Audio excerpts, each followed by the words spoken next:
Hold on. Did you just take that out of my cart? The shelf was empty. I need this more than you do. That's not how this works. Put it back. I'm not putting it back. First come, first serve, right? You hadn't even paid for it yet. Wow, you can't just steal from people because you feel like you need it more. Watch me. She had just gotten off work. Her jacket was still on, her car keys still in her pocket, and the shopping list she had written on her phone during lunch was open on the screen while she pushed the cart through the supermarket aisles with that specific efficiency of a mother who knows exactly what she needs, knows where it is, and has a limited window of time before she needs to be home. It was an ordinary Tuesday, the kind of Tuesday that should produce no memory worth telling, no moment that stands out from the other days of the week. And then she turned into the cereal aisle, stopped the cart, and when she looked back at it after reaching for something on the shelf, there was a blonde woman on the other side of the aisle holding a box that had come from her cart, with the naturalness of someone picking up something that belongs to them. The supermarket security camera was recording. It always records. That is what it exists for, capturing in a continuous loop every aisle, every interaction, every ordinary and extraordinary moment that happens between the shelves of a commercial establishment open to the public. On that specific afternoon, in the cereal aisle, it captured something that the employees who reviewed the footage later described as one of the most disconcerting interactions they had seen in years of working at that supermarket. Not because there was violence, not because there were shouts or physical confrontation, but because what was happening in those images was so clearly wrong and so clearly recorded that watching it produced in the viewer the kind of discomfort that comes from seeing someone being treated unfairly without anything in the surrounding environment seeming to notice. The woman with the cart was named Danielle. She was 34 years old, had spent the entire day working as a pediatric speech therapist at a health center that served children with communication difficulties, and was at that specific supermarket because it was on the way between work and home, and because her son, who was 6 years old, had asked that morning for the yellow box cereal he liked that had run out in the pantry. That cereal was now in the hands of the other woman. The blonde woman in the beige sweater, who had crossed the aisle, reached into Danielle's cart, removed the box, and was now holding it with an expression the camera captured as the expression of someone who does not understand why they are being questioned about something they consider completely natural. What had motivated that gesture was something the blonde woman, whose name the subsequent investigation would reveal to be Christina, would try to explain in different ways at different moments in the weeks that followed, and each explanation would be less convincing than the one before it, because none of them could answer the simplest question the video posed. Why did you take something from another person's cart? Christina was, according to her own social media, profiles that would become public knowledge after the case went viral, a lifestyle consultant, the kind of occupation that exists in the space between digital influencer and wellness coach. And that depends on a personal brand built around images of an organized, healthy, and aspirational life. What she had done in that cereal aisle was not consistent with any of those images, and the camera had captured every second of the inconsistency. Before we continue, if this is your first time on this channel, welcome.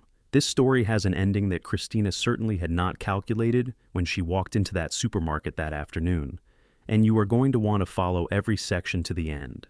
Hit subscribe right now and tell me in the comments, have you ever seen someone treated this way in a public place and not known what to do? Tell me down below. Danielle looked at Christina with that expression the camera captured in detail, and that anyone who has ever been on the wrong side of an unfair situation immediately recognizes. It was not anger. It was the kind of calm astonishment that precedes anger when you are still in the process of confirming that what you are seeing is really what it appears to be. She pointed to the box in Christina's hands. Christina looked at the box, looked at the cart, looked at Danielle, and said something the camera recorded, but that the security system's audio did not capture clearly enough to be transcribed. What the camera captured with sufficient clarity was what happened next, and what happened next was the beginning of something that neither Danielle nor Christina would finish that week the same way they had started it. Danielle had arrived at that supermarket at 5:34 in the afternoon that day, tired in the specific way that a full day working with young children produces, which is different from physical fatigue and different from intellectual fatigue, and has a quality of its own that only someone who has spent years in a pediatric environment can describe precisely. She had seen 11 children that day, had conducted 3 language development assessment sessions, had had 2 meetings with parents and 1 with the center's multidisciplinary team, and had left work with that familiar feeling of having given the maximum available in those hours, and that what remained now was the time that belonged to her and her son. That time began with the shopping list and ended with the dinner she had already decided to make while driving to the supermarket. The cereal aisle was third on the list. She had picked up items from the first two aisles without incident, had waved to an employee she knew from shopping there every week, and had entered the cereal aisle with the cart already partially full, and her attention divided between the shelf in front of her and her phone, where there was a message from her son asking what time she would be home. She had paused the cart, had replied to the message, had looked up to locate the yellow box cereal on the shelf, and had turned to reach for it. That turning motion lasted perhaps 15 seconds. When she brought her attention back to the cart, Christina was already there. Christina had entered the aisle from the opposite end. The security camera showed her arriving with a shopping basket on her arm, no cart, and moving along the shelves with the posture of someone looking for something specific. When she passed Danielle's cart, which was stopped in the middle of the aisle, while Danielle reached for the shelf, the camera showed something that was simultaneously simple and absolutely disconcerting. Christina stopped, looked at the cart, looked at the surrounding shelves, and then extended her hand and removed the cereal box that was in Danielle's cart, with a movement so casual and so devoid of hesitation that it appeared not to have crossed her mind for a single second that this was someone else's cart, and that what she was doing was removing an item that did not belong to her. Danielle saw it happen at the moment she was turning with the cereal from the shelf in her hand. She stopped for a second, processing what she had just seen, and then did the most reasonable thing any person would do in that situation. She asked, directly but without raising her voice, whether Christina had just removed that item from her cart. The question was recorded in the camera's audio clearly enough to be understood, and Christina's reaction to that question was what the camera captured and what anyone who watched the video described as the moment it became clear that this situation was not an innocent confusion that would be resolved in 10 seconds, with an apology and the return of the box. Christina did not return the box. She looked at Danielle with that expression the camera had captured, the expression of someone who does not understand why they are being questioned, and began to speak. The security system's audio captured enough fragments of that conversation for the attorneys who worked on the case afterward to reconstruct the substance of what had been said, even without a complete transcript. What Christina had communicated, in words that varied throughout that conversation, but that converged on a consistent central point, was that she had taken the box because she wanted that specific cereal, and there had been only one on the shelf, and that one was in Danielle's cart. She had said this not as someone who had just realized they did something wrong and is trying to explain a lapse in judgment. She had said it as someone who considers the logic of what they did sufficiently reasonable to require no more explanation than that logic, that Christina had taken the cereal from Danielle's cart simply because she wanted it, and because there was only one available, was so devoid of any consideration for Danielle's perspective as a person with equal rights over the products in that supermarket, that Danielle stood looking at her for a moment without immediately knowing how to respond.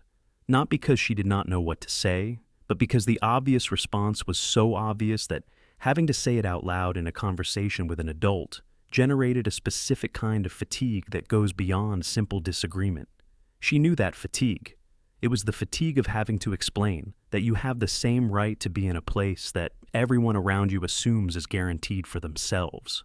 And recognizing that fatigue in that supermarket aisle on a Tuesday afternoon, after a full day of work, was the moment Danielle decided she was not simply going to let it go. The conversation between the two women in that aisle lasted just over 3 minutes, according to the security camera's timestamp. 3 minutes that the recording captured at a sufficiently clear angle to show the body language of both, the position of the cereal box that remained in Christina's hands throughout the entire interaction, and the exact moment a supermarket employee entered the aisle, drawn by the elevated tone of the conversation. That employee, a young woman in a green uniform, who the camera showed arriving from the back of the aisle with the expression of someone not yet sure what they are walking into, would become one of the most important witnesses to everything that developed from that point forward, not because she had seen the beginning, but because she had arrived early enough to see enough.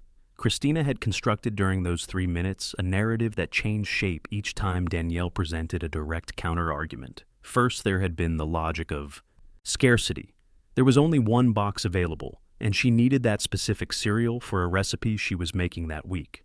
When Danielle pointed out that the fact that there was only one box was precisely the reason she had placed that box in her own cart before Christina arrived in the aisle, the narrative shifted. Christina began suggesting that perhaps Danielle did not really need that specific cereal, that there were other options on the surrounding shelves that would be equally suitable, and that it would be much simpler if Danielle simply chose an alternative. That suggestion, that Danielle should surrender the item from her cart and choose an alternative as though Christina's convenience were a legitimate consideration in that equation, was the moment the employee who had entered the aisle understood that what she was witnessing was not a cart mix-up resolvable with friendly mediation. Danielle asked for the box to be returned directly and without detours. Christina did not return it. Instead, she did something the camera captured, and that would become one of the most discussed elements when the video circulated publicly. She turned slightly and placed the box in her own shopping basket with a movement that communicated closure, as though the matter were resolved by the simple action of putting the item away. It was the kind of gesture that only makes sense when the person making it assumes the other person will accept the conclusion implicit in it. Danielle did not accept it. She extended her hand toward Christina's basket with the clear intention of removing the box that was hers, and Christina stepped back, which was the moment the employee decided to intervene and asked both of them to accompany her to customer service. What happened on the way to customer service was captured by 2 more security cameras positioned in the aisles through which the 3 women passed, and that additional material completed the timeline in a way that made it impossible to argue there was any ambiguity about what had occurred in the cereal aisle. Christina continued with the basket. Danielle's cereal box was still inside it, and Danielle walked beside the employee with that specific posture of someone containing a reaction proportional to what they are feeling, because they know the space they are in is not the appropriate space for that reaction, and because they also know they are being observed, and that how they behave in that moment will matter later in ways that are not yet fully predictable. That self-control, visible in every frame of those additional cameras, was the practical expression of a kind of awareness that Black people carry in public spaces, and that has a cost that appears in no recording but is absolutely real. At the customer service counter, the situation was presented to a store supervisor named Marcus, who was 32 years old and had 6 years of experience at that specific supermarket, and who listened to both versions with the expression of someone who has mediated enough customer disagreements to quickly recognize when he is facing something that is not a simple misunderstanding. Danielle presented the situation factually and sequentially. Christina presented a version that had evolved once more since the aisle, now including the suggestion that there had been a confusion about which cart belonged to whom, a narrative that the security footage made completely unsustainable, but that Christina presented with the confidence of someone who had not stopped to consider that there were cameras in the cereal aisle that had recorded every second of it. Marcus excused himself, went to the back office, and watched the relevant recording in less than 4 minutes. When he returned, his posture had changed in a perceptible way. Marcus asked that the cereal box be returned to Danielle immediately, offered a formal apology on behalf of the establishment for what had occurred, and informed Christina that the supermarket's general manager would be notified of the incident, and that depending on the assessment of that notification, she might be prevented from returning to the establishment. Christina heard this with an expression the customer service counter camera captured, and that was noticeably different from the expression she had carried throughout the entire interaction in the cereal aisle.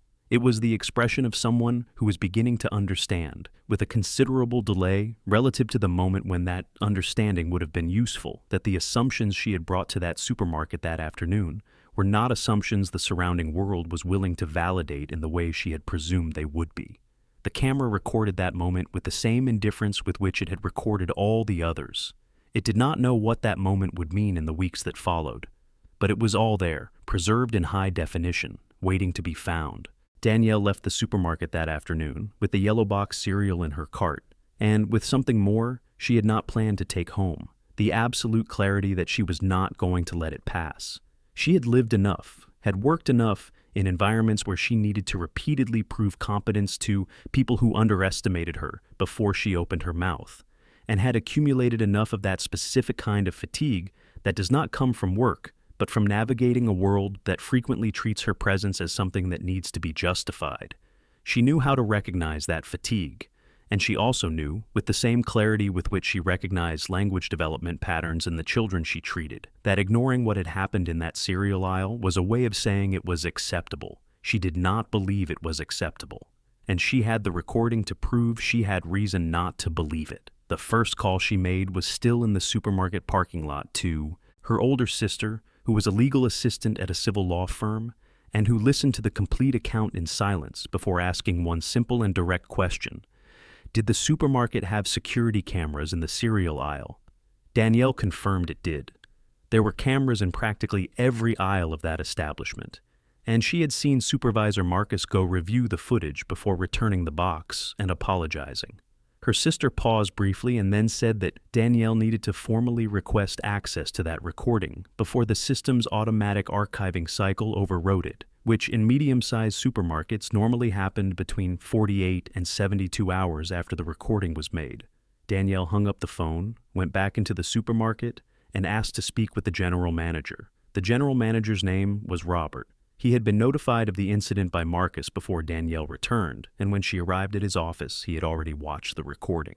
From the cereal aisle and the recording from the customer service counter, he was a 51-year-old man with 23 years of experience in the retail sector and with the capacity developed over that time to quickly identify when a situation had the potential to become something larger than a disagreement between customers. What he had seen in the recordings was unambiguous, and he knew that what Danielle was about to request was not only reasonable, but was the kind of request that any establishment with a sense of responsibility should grant without hesitation. Robert assured Danielle that the recording would be preserved and that she would receive a copy in an appropriate format upon formal written request, which he himself would prepare and date at that moment if she wished. She did. The document was prepared right there, with the date and time of that conversation, confirming that the supermarket acknowledged what had occurred, that there was video evidence of the incident, and that that evidence would be made available to Danielle through the appropriate legal procedures. Robert also confirmed, in response to a direct question from Danielle, that Christina was a registered customer in the supermarket's loyalty program and that access to the establishment could be suspended depending on the internal assessment of the incident. That detail, that Christina had a registered account and that there was a record of her information in the supermarket system, was information that Danielle's attorneys would use in the weeks that followed, in a way that Robert had probably not fully anticipated when he mentioned it. The decision to seek legal counsel was made that same evening after Danielle put her son to bed and sat in the kitchen, processing what had happened with the distance of a few hours and the silence that the end of the day allows. She had narrated the incident to her son in a way adapted for a 6-year-old, without the heavier details, but enough to explain why his mother had arrived a little later than promised, and why she had an expression that he had noticed and asked about, with the direct perception of young children. That conversation with her son, more than anything else that afternoon, had crystallized something. She was raising a black son in a world that had just demonstrated, once again, that the presence of black people in public spaces was treated as conditional in ways that the presence of other people was not, and she did not want the response she taught her son to be simply to let it go.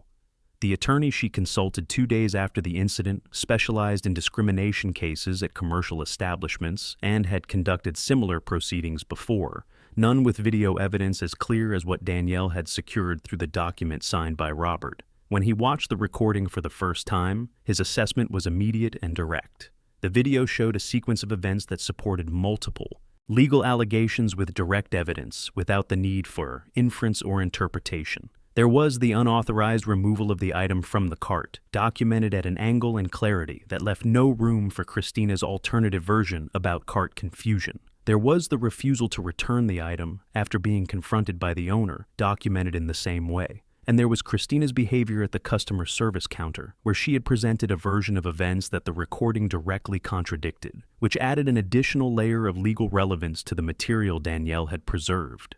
The lawsuit was constructed over 3 weeks with a methodology that reflected both the clarity of the available evidence and the attorney's experience in cases where the opposing party tends to minimize what happened until the evidence makes minimization impossible to sustain. The central strategy was simple in its structure, but required precision in execution, presenting each allegation anchored in a specific and verifiable moment from the recording, in a way that any attempt by Christina to offer an alternative version of events would have to confront directly images that contradicted that version objectively and irrefutably. There was no room for subjective interpretation when the camera had captured every gesture, every movement, every second of the sequence that led from the cereal aisle to the customer service counter.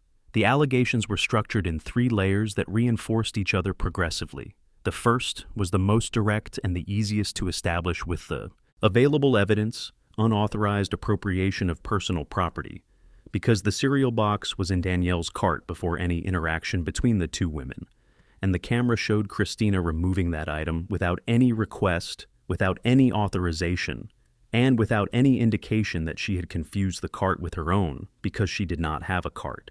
That point, that Christina had arrived in the aisle with a shopping basket on her arm and not with a cart that could have caused genuine confusion, was one of the elements the camera angle captured with enough clarity to be established as fact, without the need for any other corroboration. The second layer was more complex and more significant in terms of what the lawsuit was attempting to establish beyond the immediate incident. Danielle's attorney had researched Christina's public history carefully enough to identify a pattern that, although no prior incident had reached legal proceedings, was documentable through public records and statements from people who had had interactions with her in commercial spaces. There was a complaint filed at a coffee shop in the same area.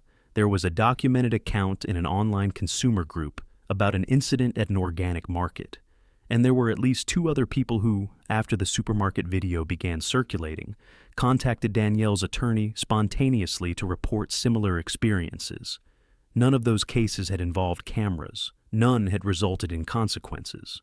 Danielle's case was different in both respects. The third layer was the one that most concerned Christina's attorney, who had been retained 2 days after she received formal notification of the lawsuit and who had requested access to the recording as a first step, probably expecting to find something that could be reinterpreted in a way favorable to his client. What he found when he watched the video was what anyone who watched it found: a sequence of events without ambiguity, captured at an angle and quality sufficient for each allegation in the lawsuit to have direct and verifiable visual correspondence. That third layer argued that Christina's behavior at the supermarket, considered together with the documented pattern of prior incidents and the specific nature of how she had treated Danielle, in contrast to how she had interacted with other customers visible in the recording, constituted racial discrimination in a public space.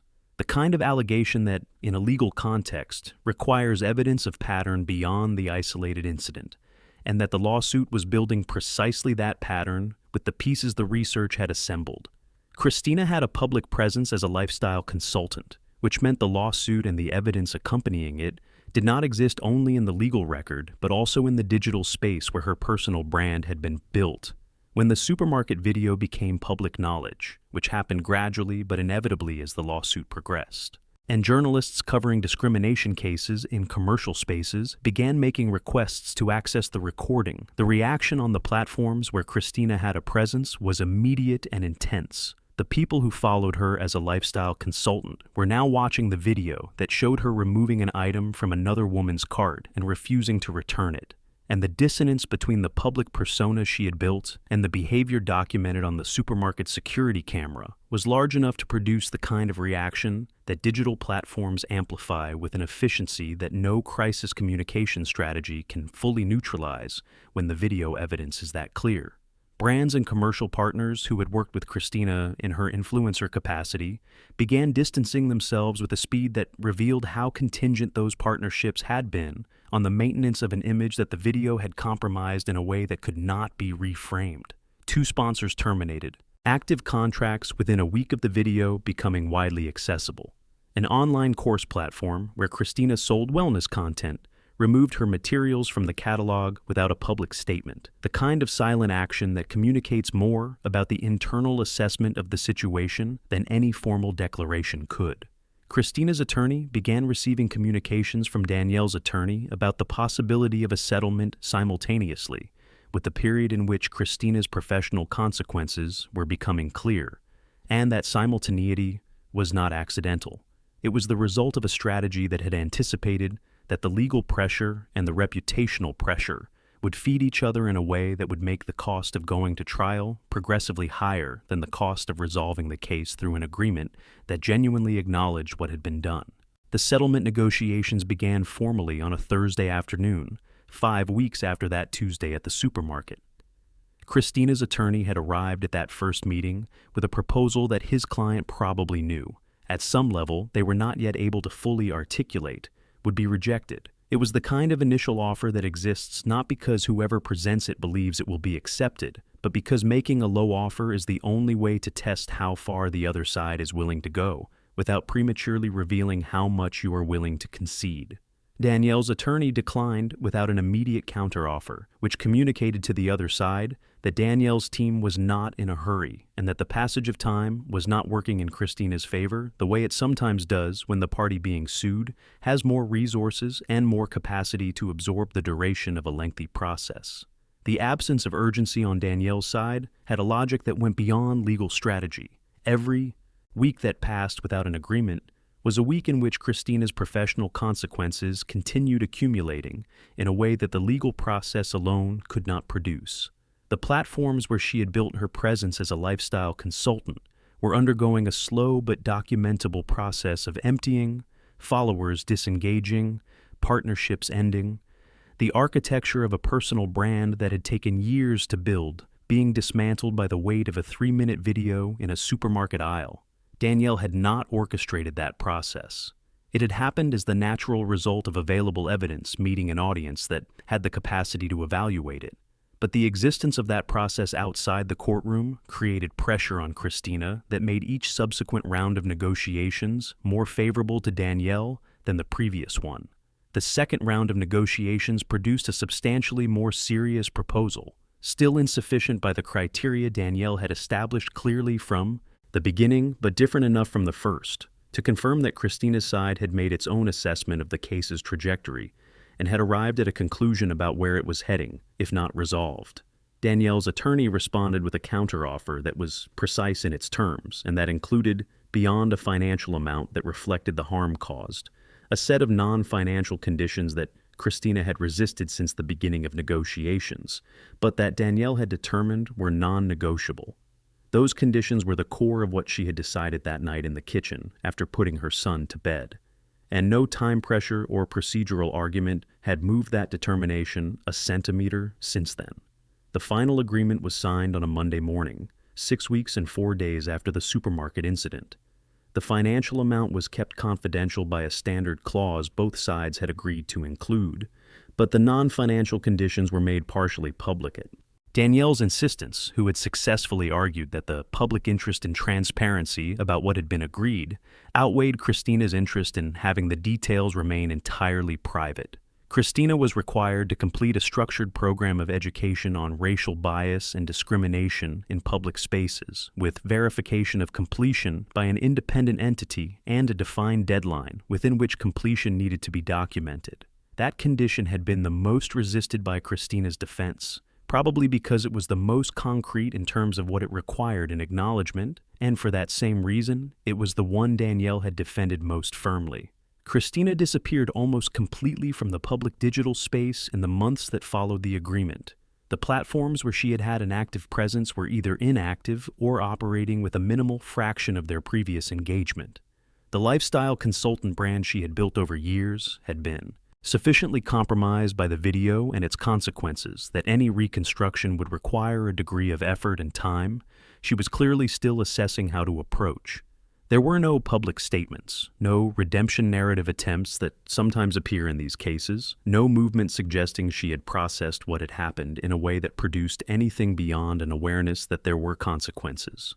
Whether genuine reflection was happening somewhere beyond what the public record showed, there was no way to know. What there was a way to know was that a supermarket security camera had documented a 3-minute moment that had changed the trajectory of 2 lives in ways that were very different and very asymmetric.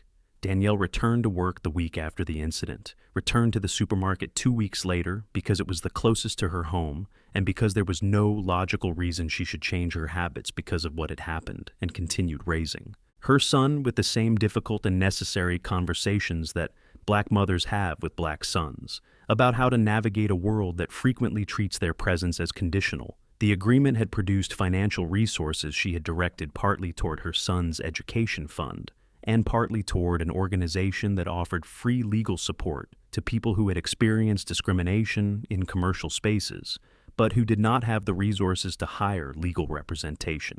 That choice had been deliberate and had been the first she had made after the agreement was signed, because what she had learned throughout that process was that the difference between what had happened to her and what continues happening to other people without any consequence was not that she deserved more protection than they did. It was that she had had access to resources that most people do not have, and as long as that asymmetry existed, the only response that made sense was to use part of what she had, received to reduce that distance a little.